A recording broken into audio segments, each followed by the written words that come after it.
Welcome, I'm Dana Schlegenhaft, and thanks for joining us on Downtown Now. The 30-minute show you're about to watch is part of a storytelling project by the nonprofit Downtown Bentonville Incorporated. Coming up, we'll sit with a panel of downtown small business owners to learn what it's really like to own a store or run a service business. You're going to hear the good, the challenges, and the little things you can do to help support them. We're also going to grab coffee with Rachel and Monica, the friends behind Two Friends Bookstore in downtown Bentonville. You'll learn their vision for how books can transform communities. But first, across the country, R&B and hip-hop music has been the dominant genre on Billboard charts, surpassing the popularity of pop and rock music. Jeremiah Pickett and Jasper Logan say there's ample room for hip-hop to take more of a center stage in our area. And they've launched a campaign to encourage others to experience, embrace, and promote hip-hop music and artists right here in Northwest Arkansas.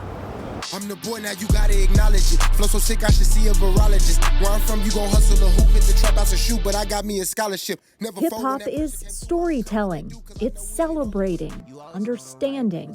It's reflecting, confronting, and calling to action. It's a culture that is attached to it. It's not just the music. It's not just the lyrics. It's the way you dress. It's the way you carry yourself. It's the way you interact with people.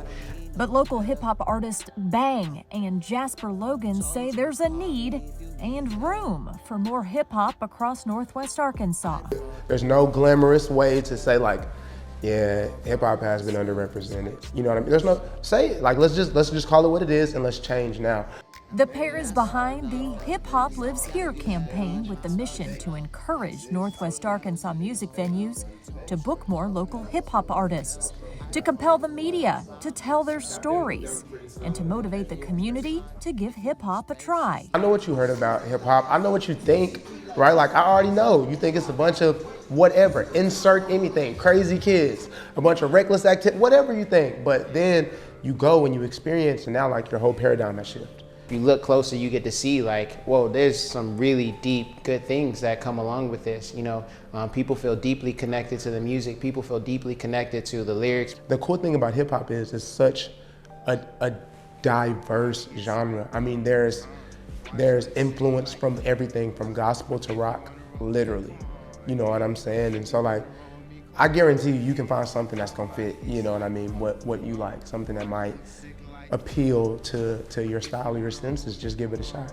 The Hip Hop Lives Here campaign will include a series of concerts. Rest assured, a downtown Bentonville event is in the works. It's really cool to see that people are, you know, they actually are supporting and they're rallying. I want to put a lot of pressure on the, like I say, whether that be venue owners or media to, I mean, it don't gotta be me, but talk about it and dig in there. There's really great people here that love this city, that want to see good things happen in the city, that want to see its people flourish, that wants to be diverse and inclusive of different types of groups and different types of peoples. I think those desires are true. And while you may see them out actively campaigning across the region, both Bang and Jasper Logan say they prefer the main stage and are currently ruling out a run for office. Like someone offered to write me a speech and I was like, yo, that's cool, but this is just to, you know, get the word out. People ask me all the time, you know, Bang, when are you moving to New York? When are you moving? I'm not, baby. Northwest Arkansas, we're here and we're building and we're gonna continue to build. That is it. You know I'm not gonna edit that out, right? Up next, where can you go in downtown Bentonville to grab coffee with friends, Monica and Rachel? We'll show you. We'll be right back.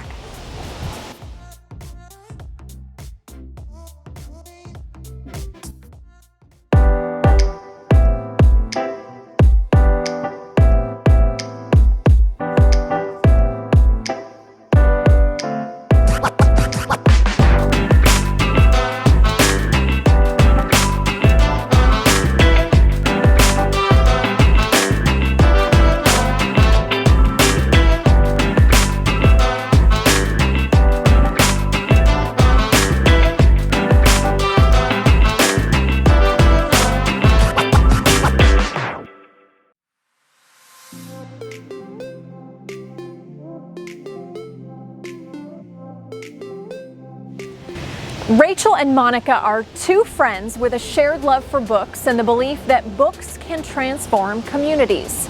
The two friends run a bookstore right here in downtown Bentonville, rightfully called Two Friends Bookstore. Brooke Beerhouse takes us to the bookstore and then on a book-inspired hike with Rachel and Monica. It is a cold and beautiful winter morning here in downtown Bentonville, and we are at Two Friends Bookstore, and we are going to meet the co-owners, two friends, Rachel and Monica, who have made an incredible bookstore and a community space here in downtown Bentonville. We are going to get a warm up inside, and then we'll head out to the North Forest Trail for an art walk. All right, let's go meet Rachel and Monica. Good morning. Hi. Welcome. This is my first time in your space and it feels so inviting, so welcoming. Tell me about how did you first decide to open up a bookstore? Yeah, well, Rachel and I met at a book club, or that's really where we got to know each other. So our relationship started around books, and we were talking about how we missed having an independent bookstore in our hometown. At that time, there wasn't one in Bentonville. So we just kind of started really incrementally and started doing pop-ups with used books from our friends and family. And it just kind of grew from there. And we both really believe in transportation, that transportation can be kind of revolutionary in the ways that we arrange ourselves in towns. And so we just wanted to be a part of that and be a part of a place that's walkable and bikeable and has life on the street. I mean, I would say the community has totally affected how we evolve as a business. A lot of our book selections come from conversations with customers or what people want to order through us. And it's nice also being maybe on a more residential street in downtown because it does lend that kind of like a piece of home our shop, I think, can feel sometimes. So the residents upstairs will come down for coffee or a glass of wine. Some of my earliest memories are my mother reading to me at bedtime. And so there's this, I think, imprinted memory of books being objects of connection. And also as a kid, I was very imaginative and always living in my imaginary world, and books really provide a vehicle for that, where the author and the reader are co-creating this universe together. And I've always loved that. And it, I don't know, books are kind of everything to me. Is there any book that can inspire us for our art walk today? Is H is for Hawk. It is a memoir of a woman trying to overcome or work through her grief through a relationship with a hawk. I chose North by East by Rockwell Kent. And Rockwell Kent is an artist who actually has at least one painting in the permanent collection at Crystal Bridges. Oh, cool. Right, so we have had our coffee, we've warmed up, we've got our inspiration for the hike, and now we're gonna head out to the trail.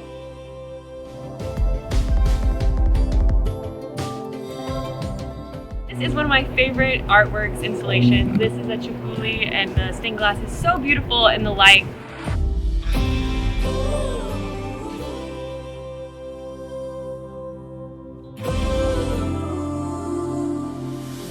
Make sure to stop by Two Friends Bookstore at 234 Southwest 7th Street, or you can visit them online at twofriendsbooks.com. Small businesses like Two Friends Bookstores are the economic engine and the heartbeat of our downtown. The business owners you're about to meet in our next segment, they're resilient, they're determined, they're passionate, and they're tough. As we mark 2 years of navigating hurdles brought on by the pandemic, we wanted to give them a platform to share with you what it's like to own a business in downtown Bentonville, and we encourage them to share the good, the challenges, and the ways our community can step up and step in to help them.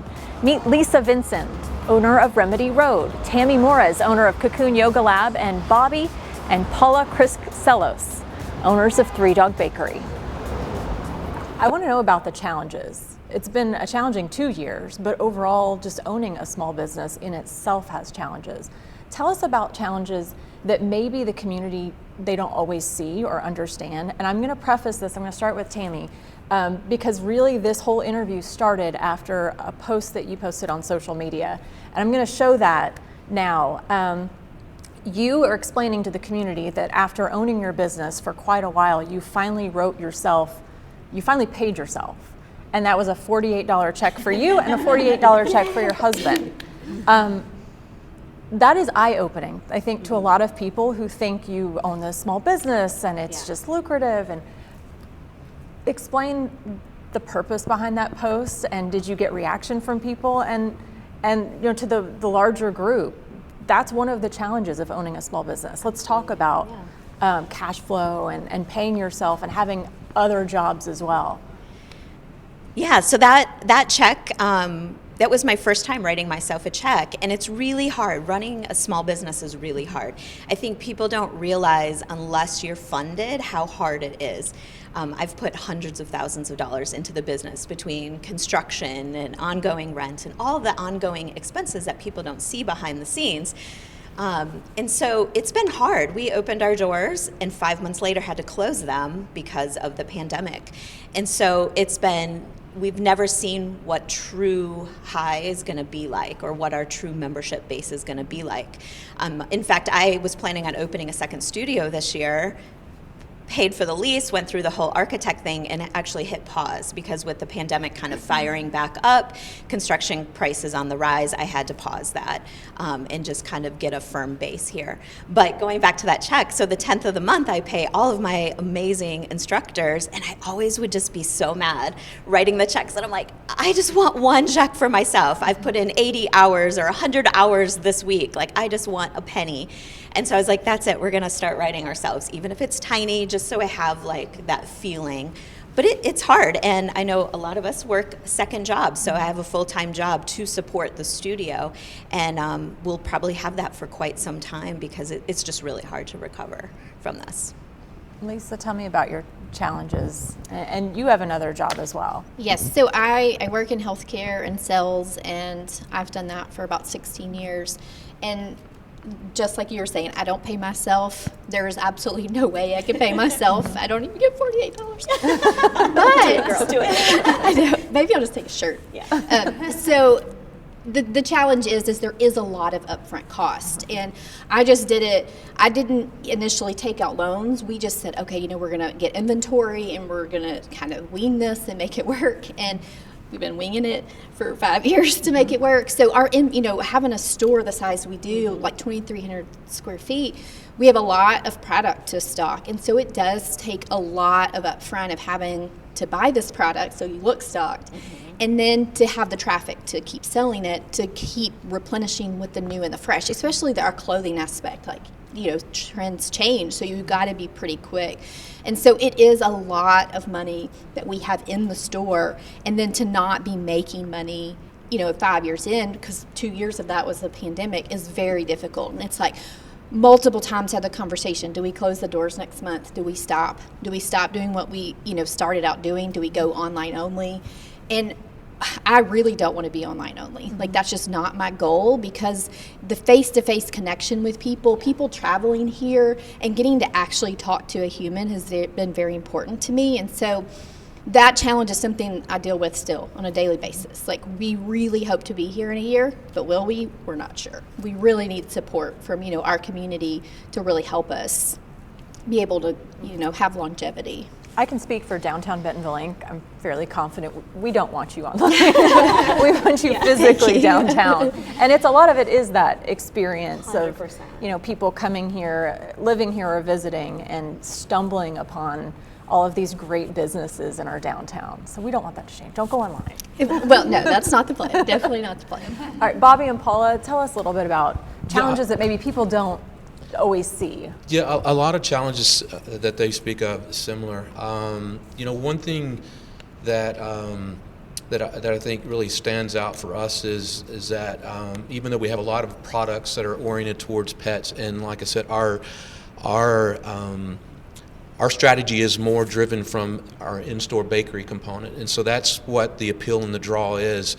And it's not the product, it's the experience that we want to have. So the vulnerability that we have is, in any independent pet stores usually find this, is that you have to be very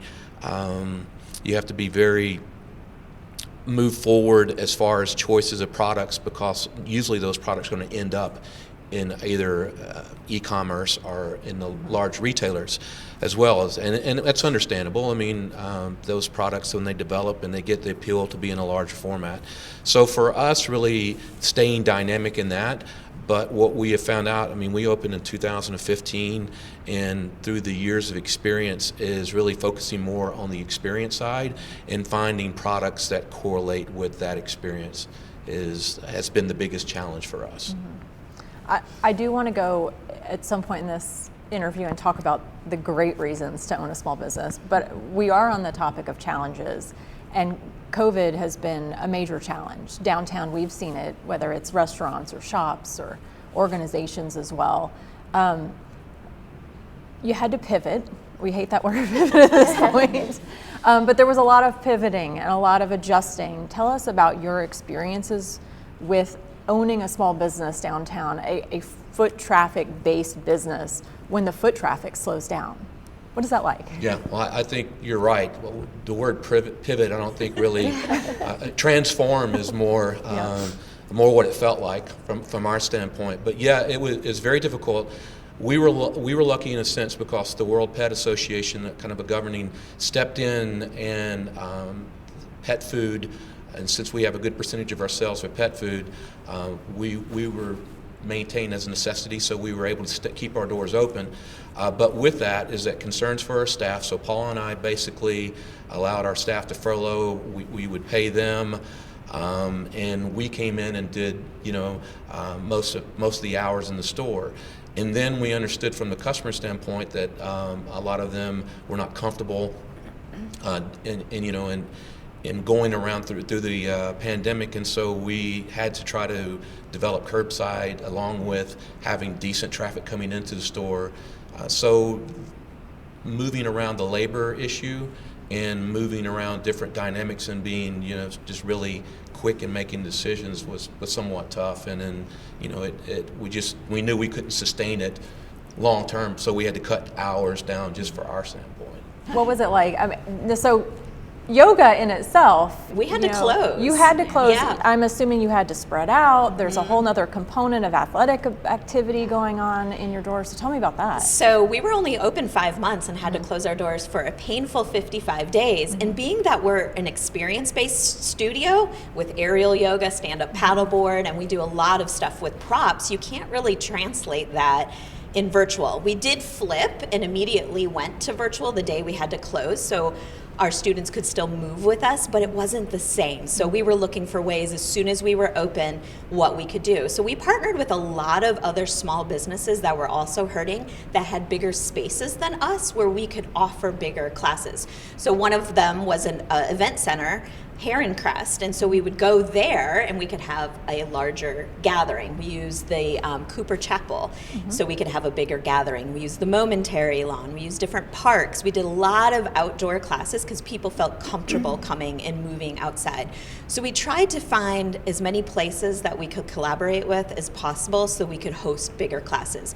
We are still not at full capacity because I think old capacity will never feel right being that close together. So we're still limiting who can come in, how many people we have. Our cleaning standards have never changed since day one. We always were very high standards.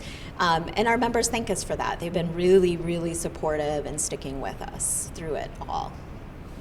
Retail, Lisa, how was that during COVID? We did close for a month or so, but we transitioned to which we were online anyway, but we transitioned to we can deliver for free, or you can come to curbside and pick up. And one of my staff members, she's our manager. She constantly did stuff of trying to help the customer of what they needed. And we had a couple customers who are very loyal, and they were like, we want to bring our daughter in. It's her birthday. We can't do anything for her birthday. Everything's closed. So she had her and her daughter had a little birthday party in the store. So it was just 3 people in the whole store, so it worked out. But it was definitely, I think I've blacked that part out of my memory because I don't want to think about it. We don't want to close again. We want to stay open. But we tried to serve our customer to what they needed. And with retail, people were like, like, oh, we don't really need clothes. But then I think 6 months into the pandemic, like, yes, I want to go and put real clothes on. I want to go somewhere. No more sweatpants. So, yeah, no more sweatpants. But we do have a good selection of sweatpants.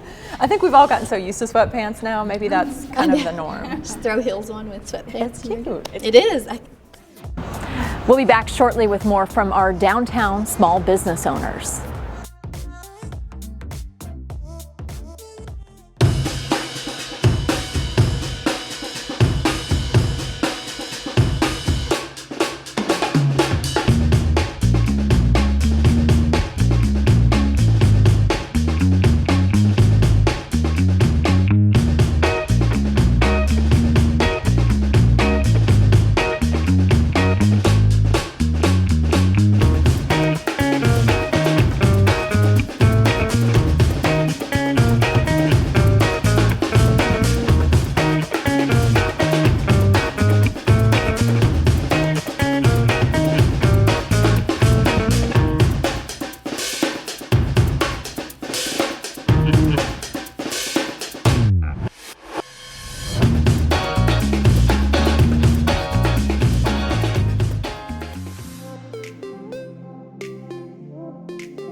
Here's part 2 of our panel discussion with small business owners in downtown Bentonville. So let's give a call to action as we're wrapping up this interview. How can downtown Bentonville Incorporated, how can the city, how can the community, how can we step up in the beginning of 2022 and throughout the year, no matter what changes with COVID, how can we help support you so that our downtown continues to have these great shops and these great services and is a vibrant, fun place to walk around? How can we help, Lisa? That's a great question. I wish I had all the answers. Lisa, we need to know. You're on the spot.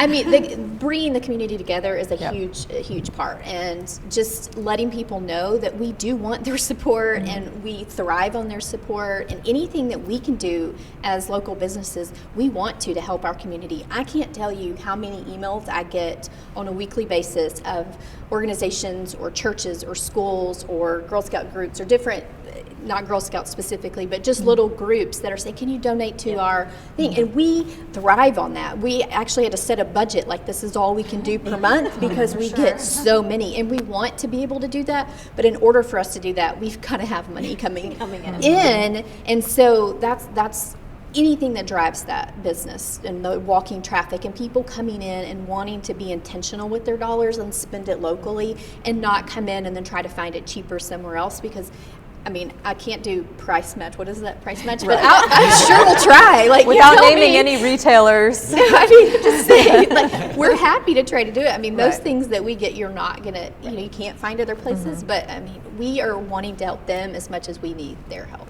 Right. I challenge the community to try something new. Maybe you've always gone to your same regulars. Try a different restaurant, try a different store.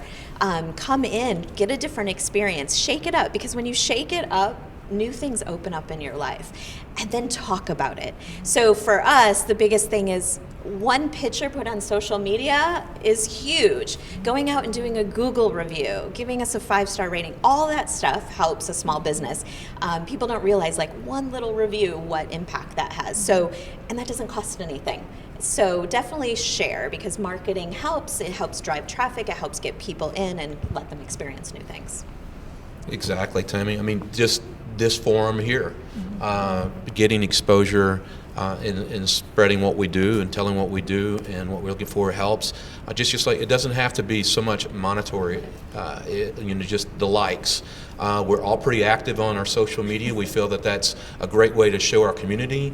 I think that we, in our spare time, we're always trying to be involved in the community, because that's what we love so much about the downtown area.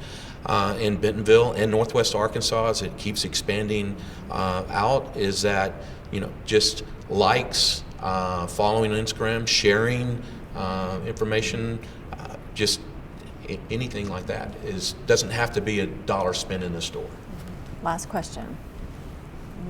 Tell me something great about owning a small business, because you do it because you're passionate about it and you love it. Tell the community why you do what you do. I think for me, it's been getting to know our regular customers, and they appreciate that we know their names. I mean, we have a different business in that we have people coming on a regular basis, so it's been so much fun, you know, being able to talk to people and kind of getting to be part of their family almost.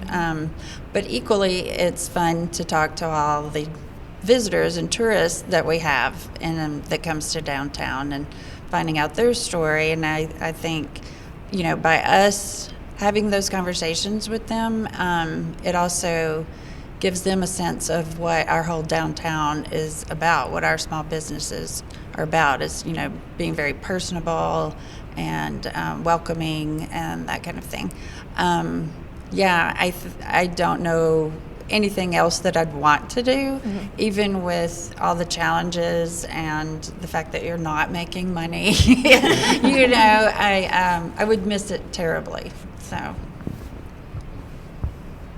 100% community. I've met some of the most amazing people that will be friends for life.